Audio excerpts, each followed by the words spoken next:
All right, good morning and welcome to today's College Football Playoff National Championship Head Coaches News Conference. We are joined by TCU head coach Sonny Dykes and Georgia head coach Kirby Smart.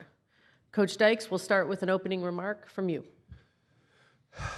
First of all, I just want to thank all of you for being here and covering college football, and we're all really fortunate and blessed to have an opportunity to work in this great game. Kirby and I as coaches, and you guys as the media. Kirby and I both grew up we're both sons of coaches, and I grew up reading articles and columns and newspapers talking about football and my dad's games and other people's games as a child. So we have a real appreciation for what you guys do and how important you are to college football and what makes this game so great. So just want to thank all of you for being here and covering this event.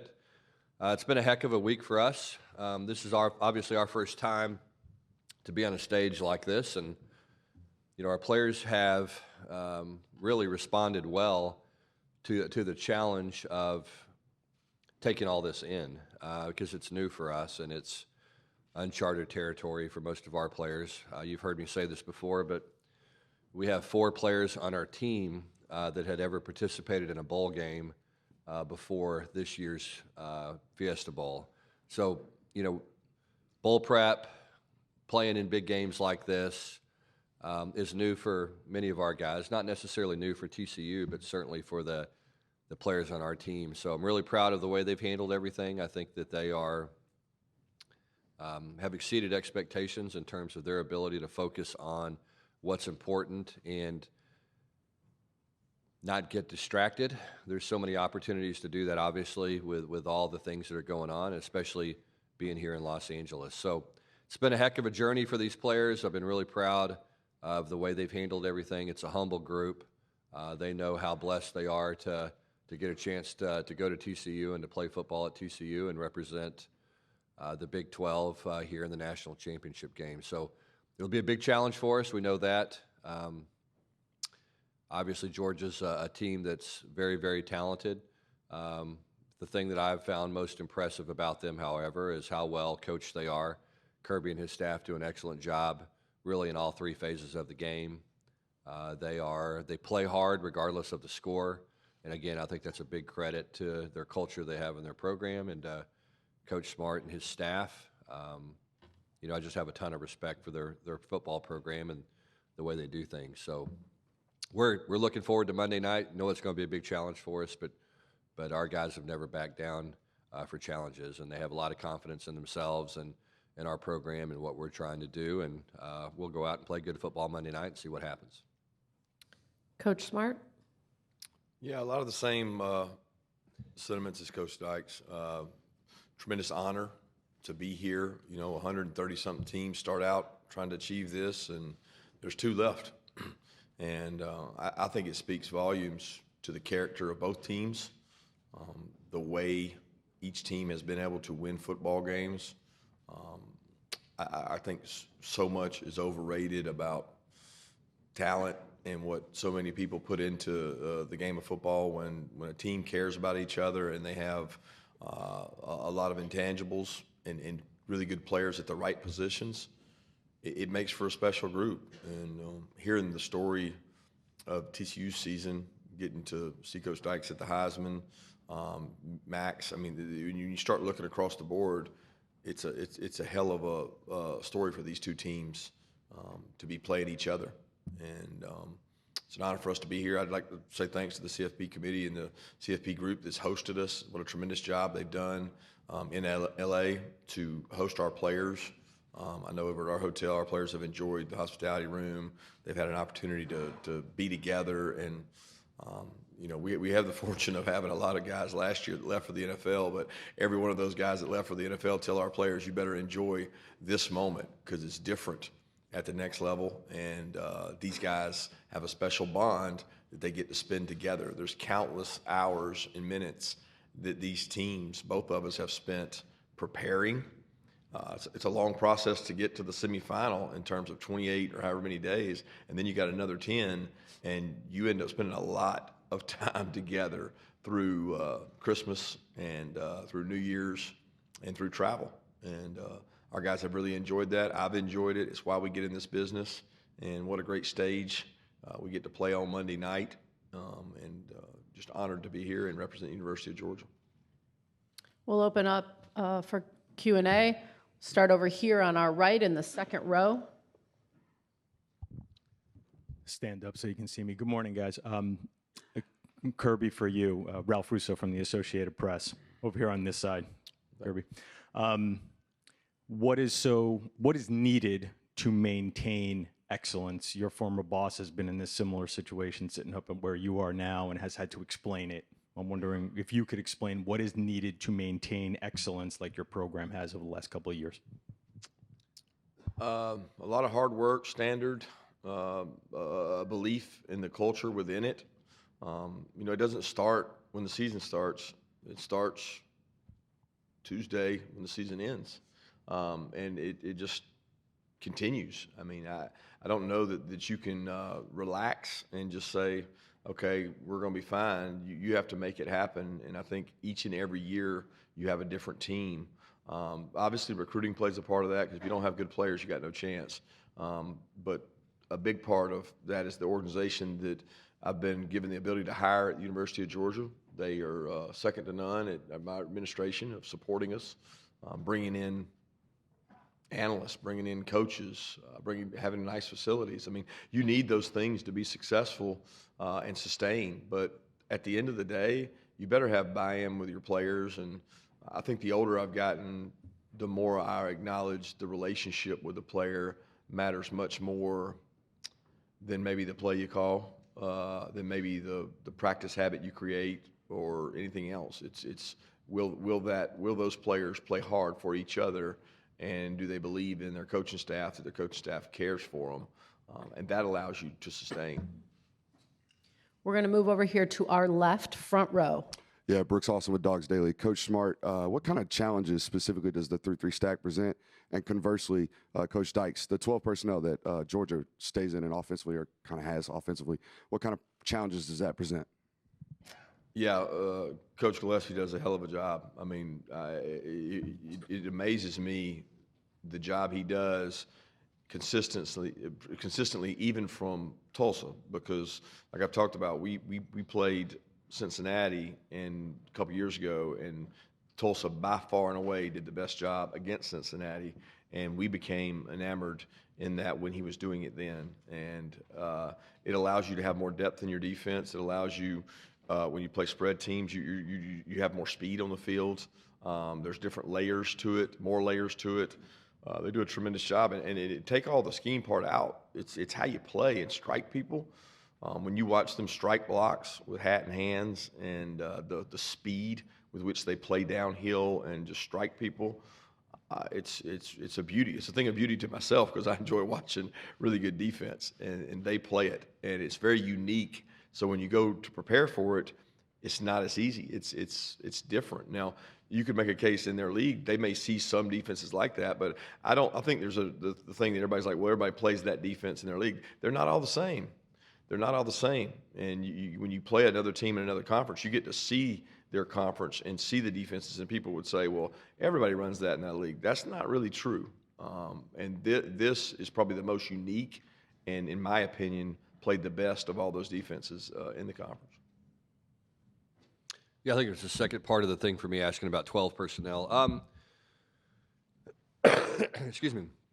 You know what's interesting about 12 personnel? A lot of people run 12 personnel, and so what you do is, and this is something that, it's something that we've done in the past. I was Mike Leach's disciple, kind of a 10 personnel guy. That was a thing that Mike did different, was to Cal's offense. It was a lot of 20, some 21 personnel groupings, and made it basically a 10 personnel offense, and started to play with tempo and all the things that kind of made Mike's version of the air raid different and unique.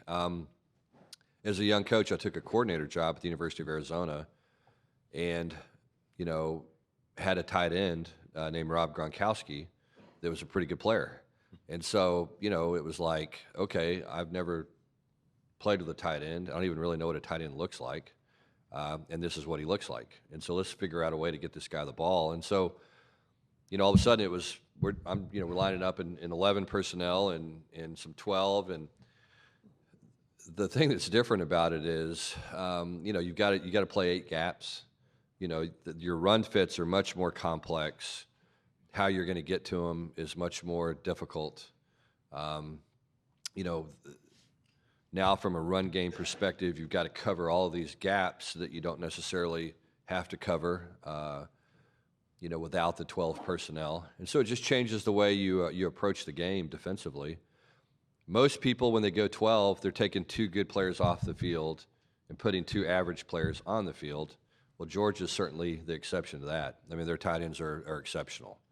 And they are wide receivers are like Rob. I mean, they're wide receivers that are 270 pounds and can block. And the thing that's unique about those 2 tight ends is they like to block. They're physical-minded guys. They're very skilled receivers, but they play a tough brand of football. And that's what makes Georgia's 12 different than everybody else's. As I said earlier, most guys are taking out a good player and putting in some average at best player, because they want to, change the run fits or make it a little bit more difficult for a defense to prepare for. These guys are doing it with, arguably 2 of the best tight ends in college football and some really exceptional athletes. And again, the thing that stands out about them is their toughness and their willingness to go in there and mix it up and their effectiveness as blockers. Take our next question right over here to our right in the very front row. Kirby, Lance McCurley, Lake Oconee News. We get to see Javon on the field and on the sideline as kind of a charismatic guy, kind of a leader. But what is he kind of like behind the scenes, and how have you seen him grow in the last couple of years?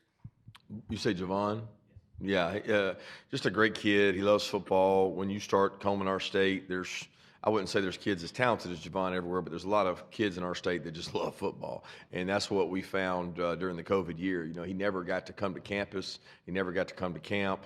But he sent in at least 100 videotapes of him working out in his backyard and putting out cones. And I said, man, this guy's different.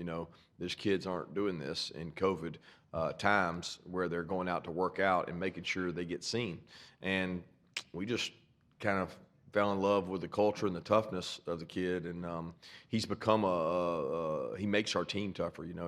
He's had injury after injury. He's had some shoulders, and he won't put on a black shirt. He creates a dynamic on our team of, if you think you're hurt, look at Javon. He'll go out there and practice every day, and he'll have contact and play with toughness. I think in this day and age, that's different in football, and it creates a little bit of an attitude for our team that makes us better. It permeates the special teams, and even receivers see it, and they're like, man, if he can go, then I can go. So I think that's the biggest thing he brings to our team. We're going to go right here in the middle in the second row, please. Good morning, gentlemen. Tony Reese, WTVM out of Columbus, Georgia. Addressing injuries going into tomorrow's game, what's the latest update on Darnell Washington, Coach Smart, and Kendre Miller, Coach Dykes? Yeah, we're hopeful we can get Darnell ready to play. He's continued to work really hard, done a lot of rehab, and I know he really wants to. This is his first chance to play on the West Coast, and he's from Vegas, and this game means a lot to him, and I know it's an important one to him. Yeah, and Kendre, we'll have a run through today. That's our typical Friday run through, day before the game, full speed run through. So we'll get a really good sense of what he can and can't do today, and then make a decision, going into tomorrow. So running backs are different. When you talk about a running back and you're talking about a thigh bruise or a sprained shoulder or a contusion someplace, those are things that running backs can typically play through. When you start talking about, a knee and a sprained knee and the things that go along with that potentially, then you've got to be very, very careful. And obviously, Kendre is going to want to play. It's a big stage. He's a tough kid. But he's a young man, and our job is to take care of him and make sure that we don't just see Monday night, that we see, the big picture as far as taking care of Kendre's health and doing the right thing for him. Again, not just for Monday, but for his immediate future. So we'll take it all in today, see where he's at, and then make a decision. We're going to go to our far left in the third row.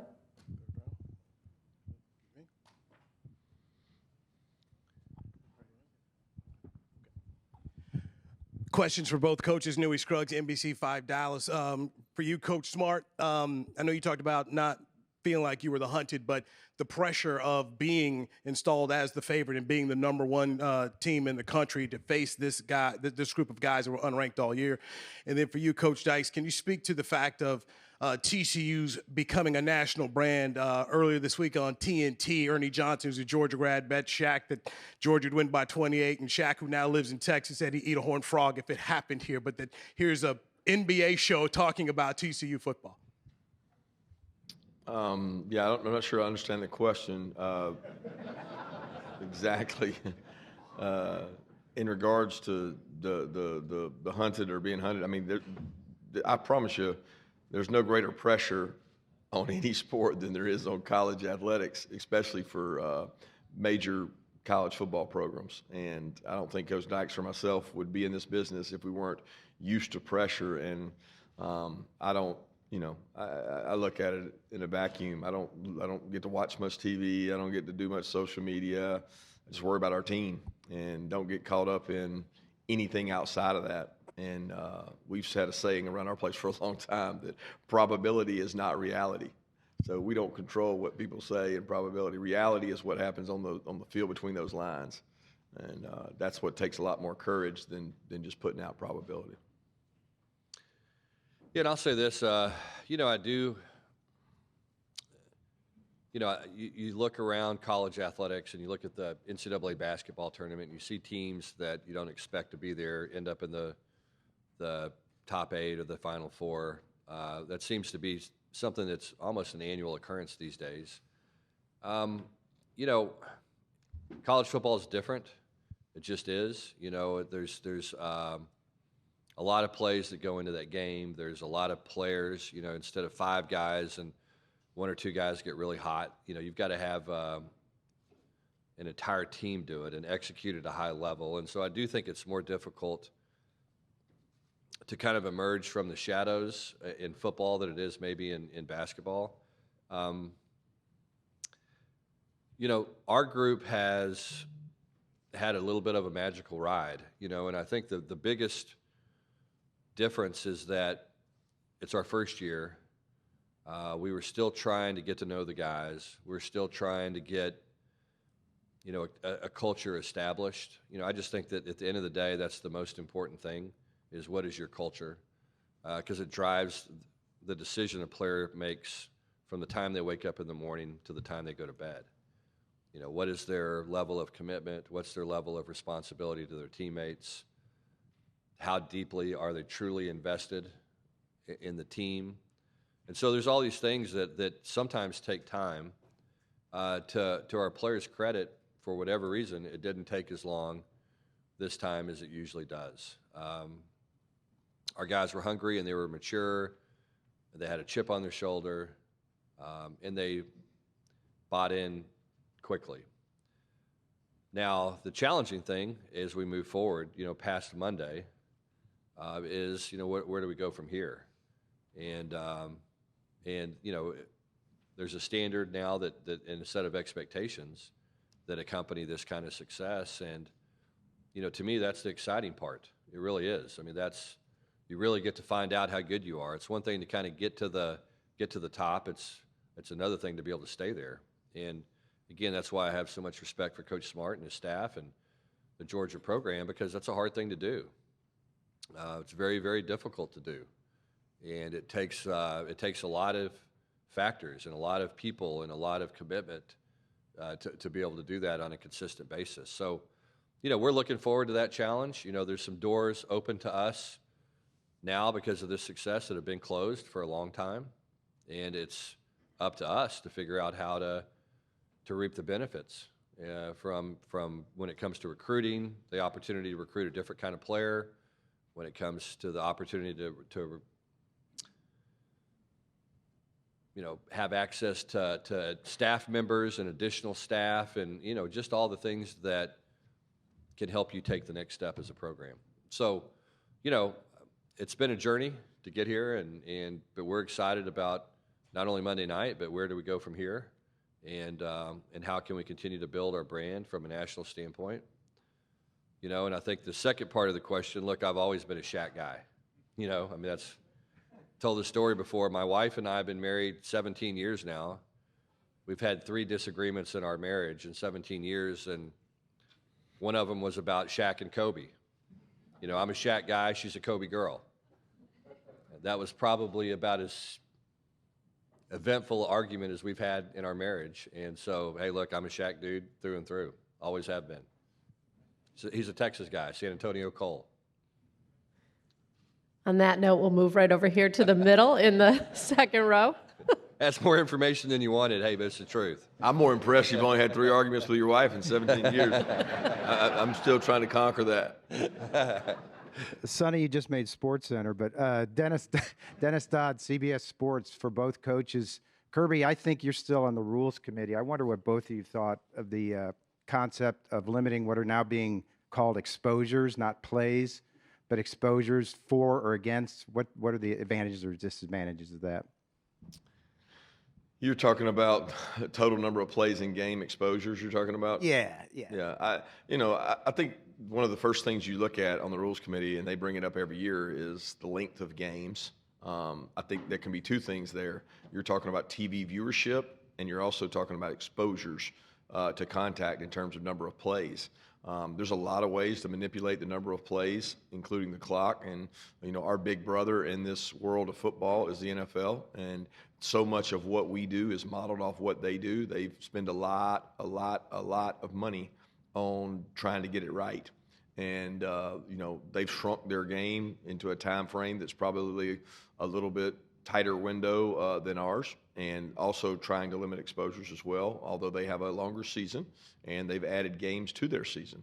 So when you look at all that, it encompasses a big decision. We are dealing with student athletes, and I think it starts with that. So, you know, I wouldn't sit up here and say I'm in favor of shrinking the game. I do think our game has gotten long, and there are a lot of plays, because in college football, there's a lot more teams that use tempo, therefore they want more snaps than you see in the NFL. That's not prevalent in the NFL. It's a different game when it comes to that. So it's probably boils down to what's safest for our players without changing our game, because our college football game is different than the NFL, and we don't have to mimic that, although we want to make it safe as possible for our players. Yeah, you know, look, we're getting ready to play our 15th ball game. You know, I think this is 22 consecutive weeks that our players have been practicing, so it's been a grind. It's a long process. You know, there's lots of factors to consider, not only physical health but mental health as well when it comes to that type of grind with 18 to 22-year-old kids, and the emotional toll and mental health toll that it can take on them. So I think we've got to consider everything, and as the number of plays in games increase and the number of games increase, then, you know, we have to say, okay, look, that's the way this is played. Now let's make adjustments in practice. Let's cut down the number of exposures that we are, you know, that we have on a daily basis in practice. And so it's like anything else. I mean, there's a set of rules. We have to figure out how to best take care of our players and put a quality product on the field within the set of rules. I do think that needs to be something that is a constant conversation about, okay, how can we take care of our guys, again, not only physically but mentally? Because there is, you know, look, these guys are, you know, preparing to take big ball games, but they're also preparing to take final exams, you know, and they're also dealing with issues off the field with family and friends and all the different things that these young men are exposed to on a daily basis. And so it can be a very complicated thing, and, you know, we've got to do the very best that we can to look after not only our players mentally, but also physically and their mental health, because that's the most important thing at the end of the day. We're going to move over here right on our right in the front. Good morning, coaches. DJ Jones, Sports Visions USA, Columbus, Georgia. This question is for both of you. Obviously, the the mission is to compete for a national championship, but can you explain how the practice time and this time of year is so important to the development and maturity of your younger players? Well, I'll start. I mean, it's obviously been a big thing for us. Again, we've had, lots of practice opportunities. We've had, an additional 15 leading into the semifinal game that our players haven't had in the past. So you think about it, if you're a senior team and, if you're a senior player and you've been in a program that has consistently been the bowl games, and particularly New Year's Day bowl games or bowl games that occur later during the bowl game cycle, you look up and you go, okay, it's 15 practices for 4 years. That's 60 practices, okay? Well, that's 4 years of an additional spring training. And that's a big deal. That's a really big deal. And that goes back to what I talked about earlier in our program. We have 4 guys leading into this year that have participated in a bowl game. And so, we're a little behind in terms of our development and trying to catch up to some of the folks in front of us because we just haven't had that many practice opportunities. So what we've had to do is maximize them, and again, to our players' credit, they show up every day with a willingness to go to work, and it makes a difference. And we tried to sit down and say, okay, look, we were fortunate enough to get in the Big 12 championship game, which was an extra 5 practices. We're fortunate enough to get in the college football playoff, which is an extra 15 practices. We're fortunate enough to get into the national championship game now, which is an extra 5 practices. All those things add up. And so we sat down and we said, okay, what do we want to accomplish by this? Number one, win the last game. That was our goal. And number 2, develop our team, and including our young players. And so it's been a great opportunity for some of our young players that have been on scout team that haven't had a chance really to get developed that much, to get developed. And so we go back and we check our work all the time. We have objectives that we want to accomplish, and then we go back and say, are we really doing this? Are we really giving those young guys an opportunity to shine and develop and compete and become the kind of players we want them to become? And we're making sure that that's the case. And so far, I think that's happened. And I can't help but carry over, I think. We'll find out. Yeah, a lot of the same.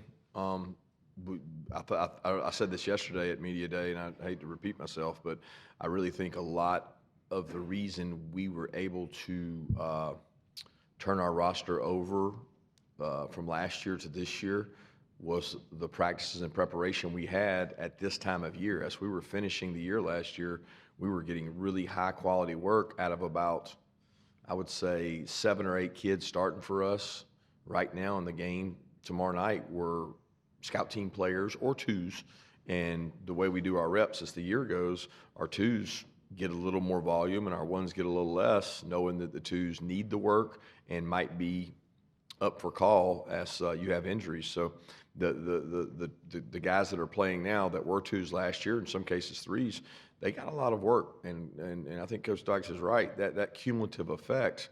I've always said the states that have spring practices, their kids leave high school football 1 year ahead of states that don't, because they've had 4 spring practices from 9th grade to 12th grade, and our kids have had a lot of practices. The counter thought to that is how much we do practice. We have a lot, and we target a lot of days for our kids to, the 1s go condition, and the 2s and 3s go get opportunity, and they literally go against each other and just play football.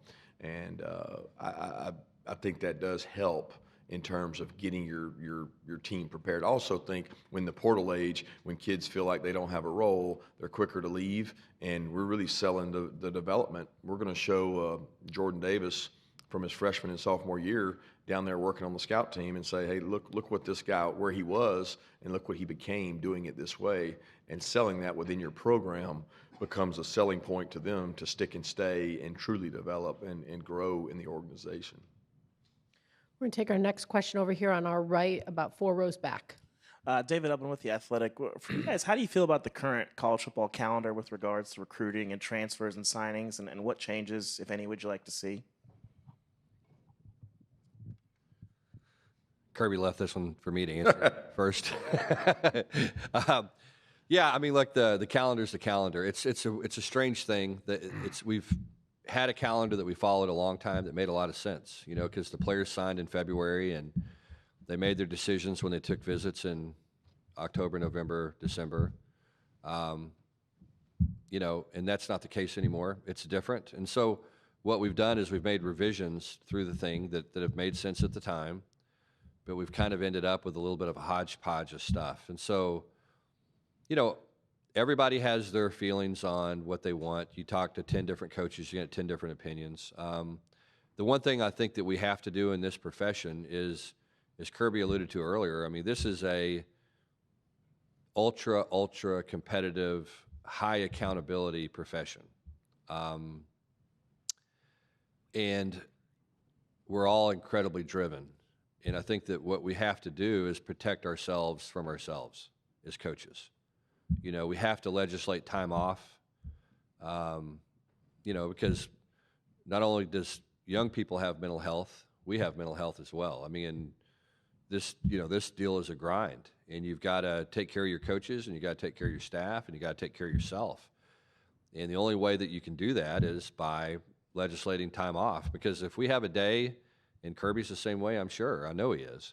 If we have an opportunity to recruit a player, by God, we're going to recruit him. We're going to have him on our campus, or we're going to be in a high school, or we're going to be on the phone, or we're going to do something to try to secure that recruiting commitment. And so it's a complicated issue. We could sit here and talk about it for hours, but I think at the end of the day, to me, that's the most important thing is, you know, legislating time off. I have a 14-year-old, an 11-year-old daughter, and a 6-year-old son, and I want to be able to see them and be part of their life and have a chance to spend time with them. And it's very difficult if we don't have some kind of legislated time off where we get away, where we focus not only on our players and our program, but our families and, you know, doing our job as a father and as a husband and in that capacity as well. So it's complicated. There's work that needs to be done. I think the good thing about the NCAA now is we're trying to do things. You know, there is more of a let's try to do something as opposed to let's ignore this problem. And I think some of the issues that we're having in college football now were because for years and years and years, we stuck our head in the sand and didn't address issues that involved our student athletes. And now, thankfully, we've been forced to address those issues. And I think it's led to some great opportunities for our student athletes as a result. It's a tough balance, and I concur with a lot of things that Coach Dykes just said. I mean, it's not the profession that it originally got into in terms of relationships and coaching. It's changed so much. Now, you know, my position has changed as well from when I first got into it, but it's become a much tougher profession to navigate in terms of your own family and your time constraints on that, especially if you want to try to stay at the highest level and what it requires to do. And I think the NCAA and the minds that help put all the information together, including ourselves as coaches, we're all to blame for kind of eating our own. And it's like a cannibalizing because you won't stop. And it just keeps going. And I think with the playoff system coming up, it's going to be really interesting to see what happens. Are you going to be playing games while you're trying to sign guys in early signing period in December? It's gotten more competitive than ever. I mean, you're already looking at junior days 6-7 days from right now, and we're trying to play in a national championship. So it doesn't stop for the coaches at the highest level. And I'm not sure that any of us have the exact right answer, but I do think being smart and legislating time for coaches to be with their team and with their families is important. The flip side of that is the prospects want their opportunities to make a good decision, and the time that's very demanding is tough. It's tough to make those decisions. And I want to add just one thing to that. I mean, look, you know, we were preparing this week for a national championship game, and we had 6 transfers on campus on an official visit. And you're just kind of like, really? I mean, are we really doing this? And so that's just the way it is now. And you know, those days were going to be 18-hour days before, and the 18-hour days turned into 20-hour days. And that's the nature of our business. Don't get me wrong, I'm not complaining. I I have the opportunity to do something else if I want to. But it's, we do have to at some point kind of sit down and say, okay, look, here's the calendar. What can we do to serve the players first and foremost, and second of all, try to retain some kind of ability to be a good father and a good husband. Gentlemen, thank you very much. We're going to ask if you would please transition to standing on either side of the trophy so that we can go ahead and take a couple pictures here. We're going to give just a second for us to move those tables. And as a reminder to our photographers, we'll start here in a second with the ENGs in the back. So I would ask everybody that's a still photographer to stay low, give them a minute to get their shot, and then we will go ahead and move to our still photographer friends on the floor. You guys all set? All right, let's start with our ENGs in the back.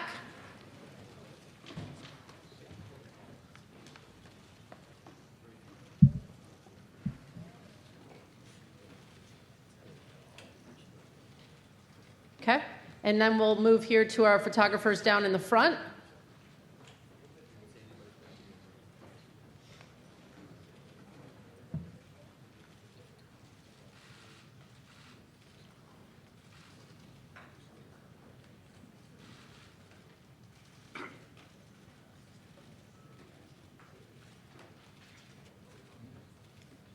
Okay, thank you very much.